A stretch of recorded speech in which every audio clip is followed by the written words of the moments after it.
Have you ever felt like you set goals but you can't stick to them? Well, today I'm going to show you a tool that can help even if you failed before. You're listening to Trying to Fit, a motivational fitness podcast helping beginners to get fit through the proper mindset, planning, and actions. I'm your host, Vladimir Coach Glad Simeon. I'm an exercise physiologist and wellness coach with the philosophy to keep fitness practical so that it's easy to start and maintain. We're here to build your faith, get inspired to get healthier, and overcome anything keeping you from getting fit. Are you ready to put in work? Let's get started. Welcome to Trying to Fit by Glad Health and Fitness. I'm your host, Coach Glad. I want to thank you so much for joining me. It's been so long since my last podcast. I really appreciate you tuning in. I've missed you dearly, been praying about coming back, and I'm so happy that I'm able to be back. Today, we are going to talk about the difference between the traditional Smarter Goal system and the Coach Glad's Smarter Planning system. Both are systems to help you to achieve your goals. The Smarter Goal system is an acronym where each letter stands for a step in the system. But the Coach Glad Smarter Planning system is actually a system that complements the Smarter Goal system, where the Smarter Goal system leaves off the Coach Glad Smarter Planning system will help you to achieve your goal. Now, when we talk about the traditional Smarter Goal system, the S stands for specific, the M stands for measurable, A stands for achievable, R stands for relevant, T stands for time bound, E stands for energy, and the R stands for reward. In the Coach Glad Smarter Planning system, the S stands for scaling, the M stands for milestones, the A stands for actionable behaviors, R stands for restarting, T stands for 12 months, the E stands for energy saver mode, and then the R stands for rejecting. Today, we will be discussing scaling. If you've ever tried to achieve a goal before and you find yourself quitting time after time, you need to stay tuned. We'll be discussing all the obstacles that get in the way and how you can overcome them with scaling. Are you ready to get started?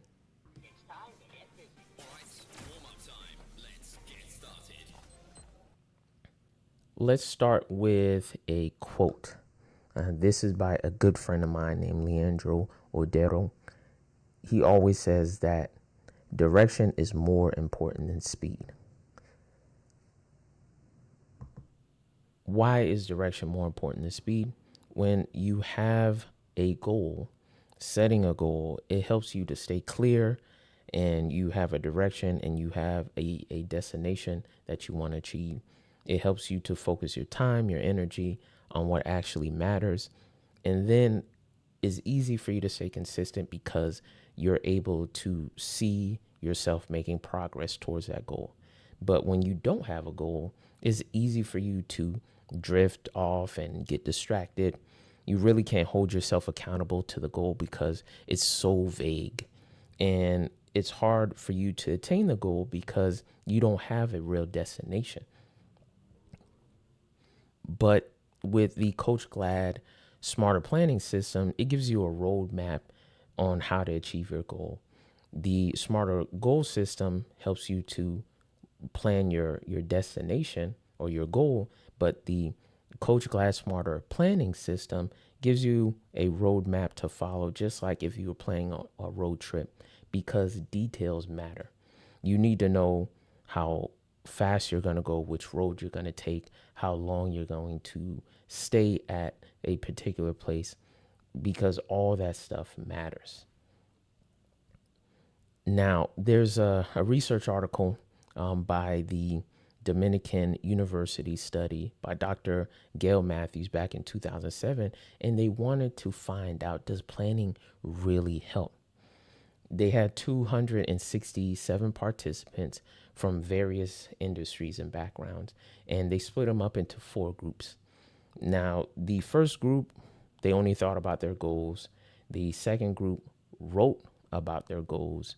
The third group wrote their goals and actually had a plan. The fourth group wrote their goals, had a plan, and then they held themselves accountable by sending progress notes to a friend. What they found out of the four groups, the last two that wrote their goals, they had a plan, and they sent progress, they were 76% more likely to achieve their goals. Now, I've never believed that before until I tried it myself. I used to think that just because I'm strong willed and I can focus on something, that I'll be able to achieve my goals without having to do all that extra planning. If I thought about my goals and I got up every single day and I pursued them, that I would achieve my goals. And that could not be further from the truth. I've failed many, many times for decades.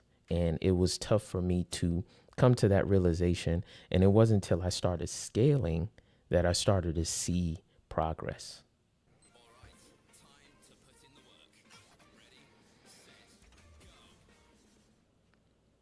What is Coach Glad's definition of scaling? It's starting and staying consistent with a small amount, then making small incremental increases over time. Why is that important? Well, the College of London Health Behavior Center found out that 90% of the people that start out going all in usually fail within 3 weeks. And you've seen that every January, where everyone tries to go into the gym and lose weight and they go full in without really having a plan, without really having a goal. And eventually, by the end of January, the gym is back to normal. The people that have a plan are still working out. The people that have been able to stay consistent and build habits are still there, when those people that went all in tend to quit. Now, why is this necessary?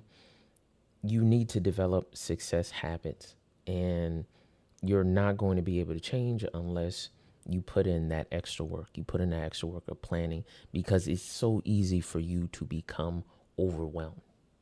And unless you start scaling, unless you start small and build over time, you won't see success. Now, I read a great book called Tiny Habits. This is by a Stanford researcher named Dr. BJ Fogg. What he found out was that tiny habits actually work. You can be successful starting out small and scaling over time. So, starting small and building up over time.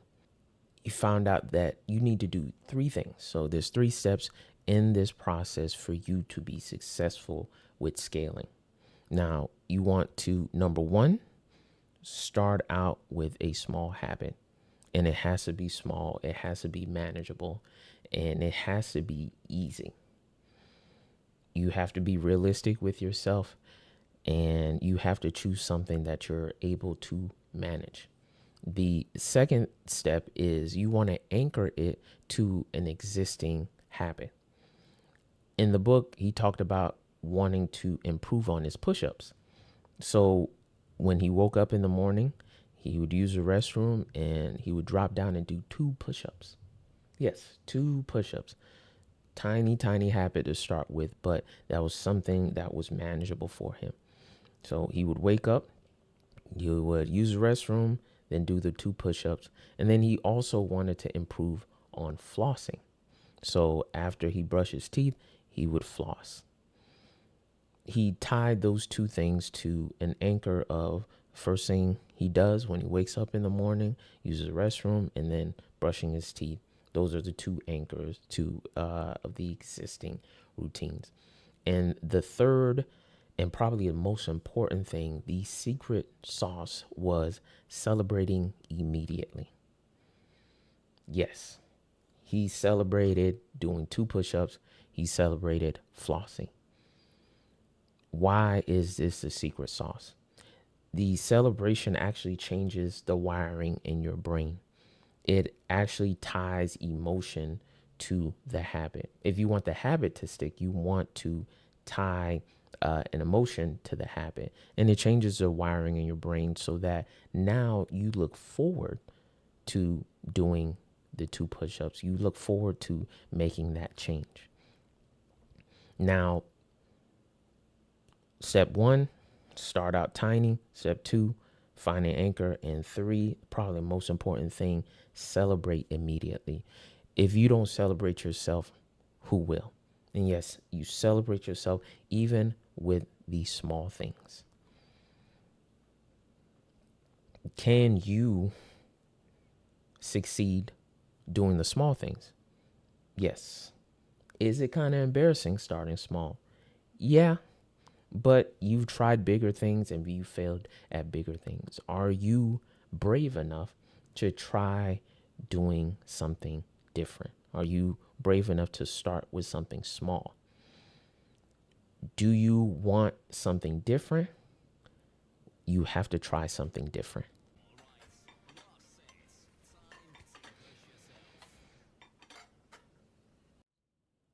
How do you scale? These are how Coach Glad advises his clients on how to scale. Choose 1 or 2 goals. Why? You only have a limited amount of time, focus, and energy. You want to make sure that you are focusing on just 1 or 2 goals. If you have other responsibilities like a family or a job, you have a limited amount of time, focus, and energy. And you really want to aim that at 1 or maybe at the most 2 goals, because you don't want to spread yourself too thin where you're having all of this time, energy, and focus going in so many directions, because direction is more important than speed. And then the second thing is you want to be honest with what you can handle. Want to be honest. Can you handle starting something small? And you want to add, third thing is you want to ask yourself a realistic question, and you want to be honest. How much can you do right now? So let's take the push-up example. Let's say if I were to ask you, how many push-ups can you do right now? You say 10 push-ups. Well, start with half. Let's say that you want to write, you want to start writing a book, and you could sit down and maybe write a page at a time. Start with half of that. Start with less than half of that. Why? You want to start with something that is manageable. That way you don't get overwhelmed. Now, how do you increase? These are my 3 rules of when to increase. Number 1 thing is you only want to make increases every 2 to maybe 4 weeks at a time. Every 2 weeks, you want to increase. When I say 2 weeks, that's 2 weeks of consistently hitting the goal. There are no days off. There's no doing it 3 times a week. You're doing it every single day because you need to build a habit. And that is the only way to build a habit, to rewire your brain. You have to do it every single day. And it may take more than 21 days. Don't believe that myth where it only takes 21 days to build a habit.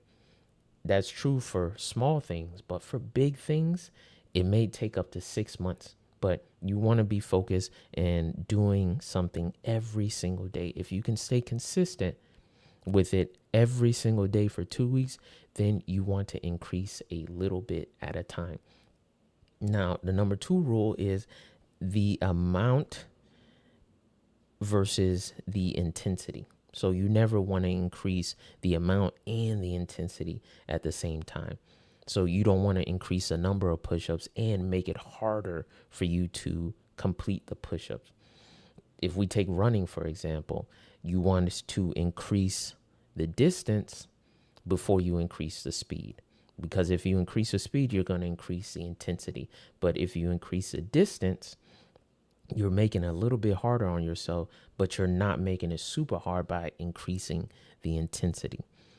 Same thing if you were writing. Let's say you start out with a goal, you want to write at least 3 to 5 sentences, and it takes you 30 minutes in the morning to do that. You don't want to increase and try to do 10 sentences in 10 minutes, because now you're increasing the amount and you're increasing the intensity by shortening the amount of time to do it. That's going to add undue pressure. So you never want to increase the two at the same time. So if you're consistent over 2 weeks, increase the amount or increase the intensity, but never do both. And then the last and third rule is you want to make sure that on good days, you are pushing yourself. Push yourself. You'll be surprised how much you can do. But on bad days, you only want to hold yourself to those minimums. Because the most important thing is consistency. You want to stay consistent, but you don't want to stay consistent pushing yourself so many days in a row. On good days, if you have the time, you have the energy, push yourself, surprise yourself. But you're only accountable to the minimum that you have set for yourself. You're only accountable to that. So rule number 1, increase every 2 to 4 weeks. Rule number 2, never increase the amount and the intensity. And then rule number 3, good days, push yourself. And on bad days, do the minimum. Now, I have a verse for you, and it's Matthew 25. Very important verse. I'm going to read just a part of it. You have been faithful with a few things. I will put you in charge of many things. Why is this important? You want to be able to run a marathon, but you have not shown yourself to be faithful with even a quarter mile. It's important because 99.9% of the journey you're going to spend in process. 0.1% you're actually going to be spending crossing that finish line or getting the results, because you're going to have another goal to chase. So you're not going to spend all your time enjoying it. Once you cross that finish line, once you achieve the goal, then you start another one. So a majority, great majority of the time, you are going to be spending in process. And I want you to be concerned about the development. If you're concerned about the development, if you're concerned about going through the process and growing through the process, the results will come. It's when you focus on the results, you lose track and you discourage yourself. But if you focus on developing, staying consistent, and growing over time, you will become your future successful self. There is no goal that you cannot achieve if you start small and you stay consistent. I believe that this year you can do it. You can grow into your future successful self, but it's going to take time. It's going to take consistency, and it's going to take proper planning.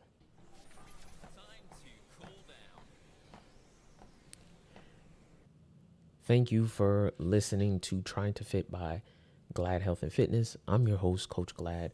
I pray that you were inspired today to take action.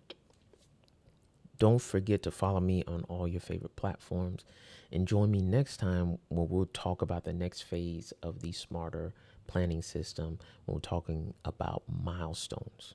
You don't want to miss that. I want you to be successful this year.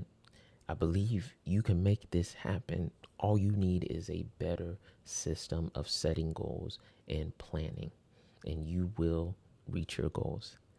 And if no one has told you yet, I love you, God bless you, and be unstoppable.